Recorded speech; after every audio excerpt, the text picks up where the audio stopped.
थोड़ा वहाँ पे डेटिंग कल्चर का बताओ, कैसा कल्चर है वहाँ पे, अगर आपने ऑब्जर्व किया हो कि कैसे रहते हैं वहाँ पे लोग। वहाँ पे ज़्यादातर ओपन मैरिजेस है।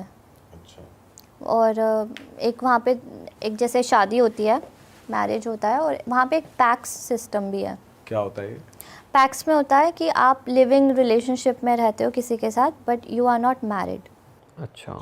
और पर्क्स मिलेंगे सारे आपको जो मैरिज सारे कपल को आपको मिलते हैं। बेनिफिट्स सब आपको मैरिज सिस्टम के सबके मिलेंगे, बट उसमें एक कंडीशन है कि पैक्स में एक बंदा मतलब फ्रेंच नेशनैलिटी का होना चाहिए। तो अगर कोई इंडियन जाके वहाँ के गोरी लड़की के साथ या लड़के के साथ लिव इन में रहने लग जाता है तो उन्हें अप्लाई करना पड़ता है इसके लिए कि हाँ, इंस्पेक्शन होता है उसमें, 1 साल, 1 या फिर 1.5 साल के लिए आप उनको दिखाना पड़ता है, सेम नेम पे उनके बिल्स बनाने पड़ते हैं, इलेक्ट्रिसिटी बिल या कुछ भी, जिससे आगे पीछे मतलब प्रूफ हो उनके वेरीफाई पास हो कि पाए हाँ, कि ये लिव इन में जब वो रहे हैं। इंस्पेक्शन करने आए फिर वो उसके बाद वो पैक्स करते हैं, और पैक्स करने के बाद फिर इंस्पेक्शन करने आते हैं लोग। अच्छा। कि ये इन्होंने कहीं कॉन्ट्रैक्ट मैरिज तो नहीं, मतलब पेपर तो नहीं किए है कि सिर्फ पीआर लेने के लिए। और ये बेनिफिट्स क्या है पेरिस में? अगर कोई मैरिड कपल है तो आप कह रहे हो कि पैक्स वालों को मैरिड कपल वाले पर्क्स मिल जाते हैं, तो वो क्या पर्क्स और बेनिफिट्स हैं? उसमें आपका सेम स्टेटस मिल जाता है जो भी आप सामने वाले का है, प्लस उसमें टैक्स आपका अगर है तो टैक्स में 40% वहाँ टैक्स है, 20% टैक्स जाता है फिर। जैसे अगर कोई फ्रेंच नेशनैलिटी है, उसने मतलब इंडियंस वो करते हैं वहाँ पे, इवन पैसे दे के करते हैं फ्रेंच लोग। अपने पार्टनर को पैसे देते हैं? हाँ, मतलब कुछ इंडियंस ऐसे करते हैं, कोई फ्रेंच बंदा ढूंढते हैं कि हमारे साथ पैक्स करवा लो, 5,000 10,000 यूरो देंगे हम आपको, और इतने टाइम बाद आप हमें डाइवोर्स दे देना, एक 1.5 साल बाद। जब वो ग्रीन कार्ड आ जाए। नहीं, सिर्फ टैक्स के लिए। टैक्स बचाने के लिए थोड़े टाइम बच जाए। हाँ, क्योंकि जब आप अगर आप अनमैरिड हो लेकिन आपका 40% टैक्स जा रहा है, तो अगर आपकी 10,000 सैलरी है यूरो, तो 4,000 तो आपका टैक्स में जाएगा, 6,000 में आपके पास कुछ नहीं बचेगा। मतलब लूप होल्स ढूंढ ही लेते हैं लोग। तो फिर वो सिर्फ टैक्स बचाने के बंदा लिए, लूट जाए फिर ऐसे तो। हाँ, तो 20% आपका स्पाउस का जाएगा। कई लोग ये पीआर के लिए भी कर लेते होंगे। वहाँ पे एक और रूल है, अगर आपके 3 बच्चे हैं तो गवर्नमेंट 1,000 यूरो पे करेगी। अच्छा, वहाँ लोग बच्चे नहीं करना चाह रहे, ऐसा है? बच्चे वहाँ सबसे ज़्यादा करते हैं, मतलब पॉपुलेशन बढ़ाने के लिए, कि गवर्नमेंट बोलती है हमारे पास रहो। अच्छा। तो वो पाकिस्तानी यही करते हैं उधर, अफ़गानी और ये जो नाइजीरियन है, ये सब उनके 4-4 5-5 बच्चे होते हैं, और गवर्नमेंट उनको अलग से घर देती है गवर्नमेंट का। जैसे अगर 5 बच्चे हैं तो 4 BHK देगी, मतलब वहाँ पे हर बच्चे के लिए एक अलग रूम होगा। गवर्नमेंट देगी घर? और मंथली पैसे भी देगी गवर्नमेंट? 1,000 यूरो देगी 18 साल तक। 1,000 यूरो पर चाइल्ड? हाँ, तो मतलब उनको तो 5,000 यूरो घर बैठे बैठे आ रहे हैं। तकड़ी सरकार है। पर आप पीआर मतलब वहाँ के रेजिडेंट होने चाहिए। हाँ, ऐसा नहीं कि आप जाके बसे हो और तुरंत ही ये चालू कर दिया। हाँ, नहीं जाके बस गए, बच्चा चालू। पैक्स करा लिया 1.5 साल में, वो हो गए, कार्ड आया, चलो बच्चे चालू। ऐसा भी है, मतलब पैक्स वहाँ पे रहते हैं, कुछ लोग शादी नहीं करते हैं, वो पैक्स ही कराते हैं, शादी नहीं करते हैं, लेकिन बच्चे कर लेते हैं। हाँ, और ऐसा भी सुना हमने कि वहाँ पे जो बिल्डिंग्स होती हैं वहाँ लिफ्ट नहीं होती, पुराने हाँ, जो आर्किटेक्चर पुराना सिस्टम है, पुरानी बिल्डिंग्स है, वहाँ पे कहीं भी लिफ्ट नहीं है। तो 5-5 6-6 फ्लोर चढ़ के जाओ आराम से।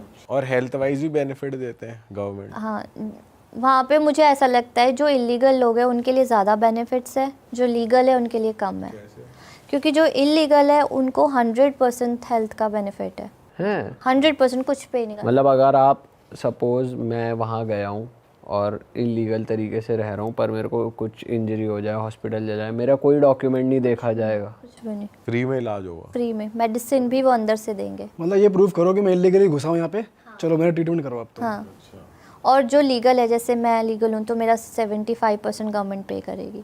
अच्छा। 25% मुझे देना पड़ेगा। और इंश्योरेंस वगैरह इंश्योरेंस की जरूरत एक कार्ड होता है, काते वित्तल बोलते हैं उसे, वो कार्ड आपको आता है, वो दोनों के पास होता है, गवर्नमेंट के पास, इलीगल और लीगल के पास। अच्छा। ठीक है, बट उसमें लिखा होता है कि इसको कितने % मतलब इसकी कॉस्ट जाएगी और कितने % इसकी जाएगी। तो जैसे जो लीगल है उनको लिखा होता है कार्ड से, उनके नंबर से पता चल जाता है इनको 75% इनका कट होना है, और जो इलीगल है उनका 100 से 100%। और फ्रेंच लोग वैसे जनरली जो लोग होते हैं, जैसे कॉमनली आप जिनसे इंटरेक्ट करते हो ग्रोसरी लेते टाइम, वो अच्छे हेल्पफुल लोग हैं? अगर कुछ आपको हेल्प चाहिए हो हेल्प करते हैं? जब तक आपने फ्रेंच में उनसे बात करी वो खुश है। वो अच्छे से बात करेंगे। अगर आपने इंग्लिश में बात करी, अगर आपने उनको इंग्लिश में ग्रीट भी कर दिया, तो वो ऐसे रिएक्ट करेंगे कि हमने सुना नहीं। ये तो बहुत ही गलत सीन है यार। मेरे साथ फर्स्ट टाइम हुआ था, मैं न्यू उधर रेस्टोरेंट में काम करती थी पाकिस्तानी, तो वहाँ पे एक फ्रेंच, उस टाइम पे वो वैक्सीनेशन आई थी ना, न्यू वैक्सीनेशन लगी थी, तो एक लेडी थी वो अपनी वैक्सीनेशन करवा के ही आई थी, फ्रेंच लेडी थी वो। तो मेरे मैनेजर ने मुझे बोला कि जाओ आप ऑर्डर लेके आओ इससे, तो मैंने उसको, मेरा 3rd डे था, तो मैंने कहा सर मुझे फ्रेंच तो आती नहीं है, तो कहता तुम ट्राई नहीं करोगी तो फिर कैसे होगा। तो मैं गई, तो फिर मैंने उसको इंग्लिश में ही ग्रीट कर दिया, मैंने कहा hello ma'am, what would you like to have, और वो मुझे ऐसे बोलती, उसने मुझे फ्रेंच में बोला, तो मैंने बोला, मैंने कहा नहीं मुझे नहीं आती फ्रेंच, तो वो उठ के चली गई। अच्छा जी, वो उठ के चली गई, बड़ी रूड है, उठ के चली गई कि मुझे, बहुत ज़्यादा चमड़ी ले रही है। खुराक मांग रही है। कि मेरे से फ्रेंच में बात नहीं करी। कुछ तो सुना भी देते थे कि आप फ्रांस में और आपको फ्रेंच नहीं आती, क्यों आए आप फ्रांस में।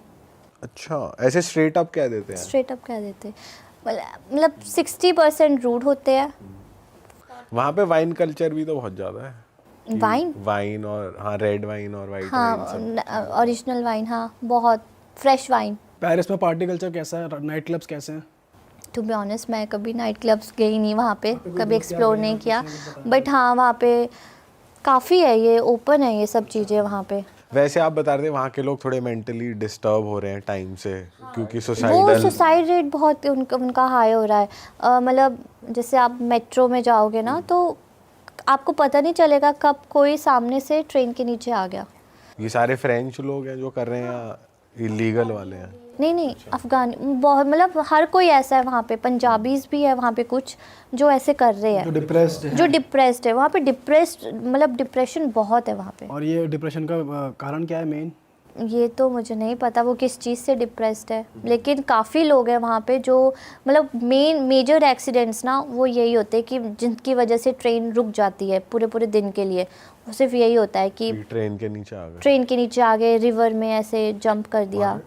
परेशान लोग हैं ज़्यादा। आईफिल टावर के आसपास का एरिया मैंने सुना है बहुत ज़्यादा, ऐसा लगता है कि इंडिया में ही आ गए ठेले वहाँ पे ठेले लगे, टिक्की बांटते हैं वहाँ पे। आलू टिक्की कैसी है वहाँ की, बढ़िया है खाने में? हाँ ठीक, मैं आपको बताऊँ वहाँ का जो भी खाना होगा ना, जैसे इंडियन फूड भी होगा, वो फ्रेंच के अकॉर्डिंग ही बनेगा, बिल्कुल लाइट। अच्छा, मसाले स्पाइसेस कुछ नहीं है वहाँ। स्ट्रीट फूड भी, मतलब जो स्ट्रीट हाँ, पे मिल रहा वो है। फ्रेंच, जो भी फ्रेंच लोगों के, क्योंकि फ्रेंच लोग बहुत इंडियन फूड खाते हैं वहाँ पे, बहुत ज़्यादा, पर वो बिल्कुल लाइट ही बनाएंगे खाना, क्योंकि फ्रेंच जो भी अगर वो थोड़ा स्पाइसी खा ले वो पागल हो जाते हैं, गालियाँ देने लगते हैं। और क्या क्या मिलता है आईफिल टावर के आसपास? वहाँ पे ये हो गए छोले कुलचे, आज मैंने रिसेंटली गई थी, हाँ रिसेंटली गई थी, जैसे हमारे इंडिया में बनते हैं बन वाले कुलचे, वैसा उन्होंने स्टार्ट कर दिया है। फिर टिक्की, फिर वो जैसे यहाँ पे भुट्टा बनता है वो स्टार्ट कर दिया है। और बांग्लादेशी पाकिस्तानी लोग भी तो अपनी अपनी डिशेस बेचते हैं शायद, ऐसा भी है? मतलब सब लगाते हैं? उनका बेसिकली हलाल वो होता भी है। मिलते हैं बुढ़िया के बाल? हाँ मिलते हैं। अच्छा, और ये बेच कौन रहा है? ये भी श्रीलंकन कर रहे हैं ये काम, या इंडियंस भी बैठे हैं वहाँ पे? मैं बताऊँ, इंडियंस वहाँ नहीं करते ये सब, इंडियंस नहीं करते वहाँ ये सब। वहाँ ये सब मैक्सिमम आपको अफ़गानी मिलेंगे। ये पता नहीं उन्होंने कहाँ से रेसिपी सीखी है, वो ये सब अफ़गानी ही करते हैं। बांग्लादेशी हो गए, श्रीलंकन हो गए, ये सब करेंगे। जो इंडियन मार्केट है ना, वहाँ पे सारे बांग्लादेशी, पाकिस्तानी और श्रीलंकन यही सब बैठे होंगे शॉप खोल के। बताओ, इंडियन मार्केट है और इंडियन ही नहीं है वहाँ। और वहाँ के लोग को लगता होगा ये सारे इंडियंस हैं जो ये काम कर रहे हैं। हाँ, क्योंकि सारे थोड़े देसी से लोग, और वो प्रॉपर इंडियन जैसी डिशेस बना के आपको देंगे, प्रॉपर। मतलब जो भी हमारी स्वीट्स होती है, इंडियन स्वीट्स होती है, वो प्रॉपर सेम टू सेम। और वहाँ पर ऐसा भी होता है कि बार्गेनिंग हो रही नहीं, इतने का दो यार, ये टिक्की इतने की लगाओ, इतने की मत दो, ऐसा कुछ होता है? ऐसा नहीं होता। जो रेट आया सीधा चल गई। हाँ, बार्गेनिंग नहीं करते वहाँ पे, ठीक है। वहाँ पे मतलब 3 यूरो की टिक्की होगी एक प्लेट। आप कोई वहाँ पे किसी पॉश एरिया में गए हो कि भाई जहाँ अमीर ही लोग आते हैं, कुछ ऐसे स्पेसिफिक रेस्टोरेंट मैंने सुना है बहुत अच्छे अच्छे हैं जिस एरिया में मैं रहती हूँ वर्साई, वो बहुत पॉश एरिया है। वहाँ पे सिर्फ और सिर्फ फ्रेंच लोग रहते हैं, क्योंकि जो मेन फ्रेंच लोग हैं ना, जो असली लोग हैं, वो पेरिस से हट ही गए हैं। वो आउटस्कर्ट्स पे चले गए हैं। हाँ, वो आउट ऑफ फ्रांस रह रहे हैं, क्योंकि पेरिस में सबसे ज़्यादा एक तो टूरिज़्म भर गया है, अफ़गानी, बहुत से क्राइम होने लगे हैं पेरिस में, तो उनको चाहिए शांति। एक तो पेरिस में ओपन क्लब कितने ज़्यादा खुल गए हैं, उनको बहुत डिस्टर्बेंस होता है। ओपन क्लब क्या होता है? मतलब सारे ये जो मतलब हर तरीके के वहाँ पे नशे होने, कोई रोका टोकी नहीं होगी, अच्छा, सब तरीके के नशे होते, बियर वगैरह, मतलब पूरी रात चलता है वहाँ पे।